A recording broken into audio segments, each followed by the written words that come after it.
এটা হলো আল্লাহর আরেকটা পরিচয়, যে আল্লাহ পাক কাউকে যদি রহমত দিতে চান তো দুনিয়ার এমন কোনো শক্তি নাই রহমতের দরজা বন্ধ করে দিবে। যদি আল্লাহ সুবহানাহু ওয়া তাআলা রহমত বন্ধ করে দেন তো রহমত চালু করে দিবেন, এরকম কোনো শক্তিও নাই। এটা আল্লাহ পাকের আরেকটা পরিচয়। এই কথাটাকে আল্লাহ পাক কোরআনে কারিমে অসংখ্য জায়গায় বলছেন, ওয়া ইন ইয়ামসাসকাল্লাহু বিদুররিন ফালা কাশিফা লাহু ইল্লা হু।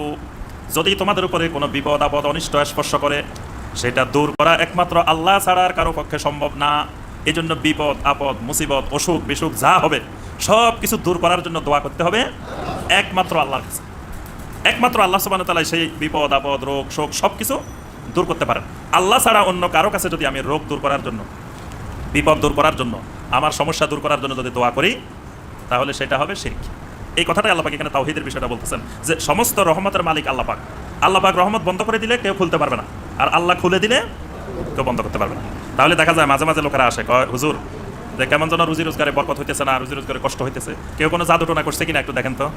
তাবিজের জন্য আসে মাঝে মাঝে, কি হয়েছে বলে যে রুজি রোজগারে বরকত হইতেছে না, রুজি রোজগারে খুব কষ্ট অভাব অনটনে আছে, কেউ কোনো জাদু টোনা করে রুজি রোজগার বন্ধ করে দিছে কিনা। তাহলে এই আয়াত স্পষ্ট করে দিচ্ছে দুনিয়ার কোনো জাদু টোনা শক্তি রিজিক বন্ধ করতে পারে না। এটা বন্ধ করেন আল্লাহ, খুলেও দেন আল্লাহ।